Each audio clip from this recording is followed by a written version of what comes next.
Pinag-drawing ko nga yung bebe ko dahil assignment niya. Shoot, mare, gayang-gaya. Nalilito na nga ako kung alin ba dito yung totoo. Ang ganda! Ang galing mo, Zara! Matutulog na nga sana kami pero may mga assignment pa pala siya. Syempre mare, hindi niya yun ipapaalala. Sino ba naman ang may gusto na mag-aral ng kasama ko? Abay, maswerte ka pa nga dahil walang hanger sa tabi mo. Ginawa kasing inspirasyon niya ng nanay ko kaya tumalino ko.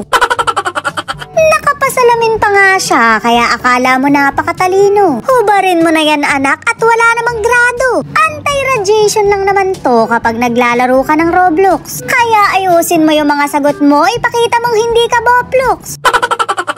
Hindi pa nga kami nagsisimula nagpapatulong na sa ama niya. Masyado naman ang kaba mo, hindi naman ako nag-e-evolve na dragon. Ring at dalawa na kaming nagtuturo para mas maintindihan niya. Kaso mare, gamit na gamit yung pambura niya. Kaya naman pala malaki yung nabili kong pambura mauupod niya.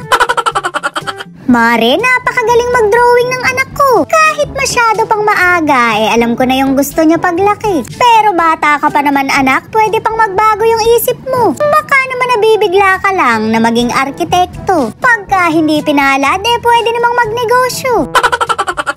Wala ka naman sanang kuto, bakit apurakamot mo? Shoot, mare, napakaraming iniinda. Mukhang nahihirapan siyang sumagot, kaya tinulungan ko na. Sa malamang ko nito, mare, ako na-grade ni ma'am. Pero kahit nagbibiroan kami, napakagaling ng anak ko na yan. Basta't natututo kahit hindi sobrang talino. Ring at papakitaan niya kayo ng kanyang talento. Uy, ganda ng smile. May nose ba? Oo, may nose ka. May bangs ba? Oo, may bangs ka. Uy, galing naman mag-bangs. Ganda. Uy, walang kamay sa picture yan, pero meron dyan. Dati ka bang bibe?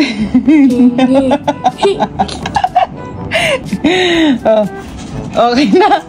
Kamukha. Iisa yung mukha. May ganon. May ganon? Ay, oo nga, may ganon pa. Sige, lagay mo, kulang pa. Uy, napakagaling naman. Ang ganda. Ang galing mo, Zara. Maganda ka ba dyan? Beautiful ka? Ang galing. Ang galing mo. May future ka paglaki mo.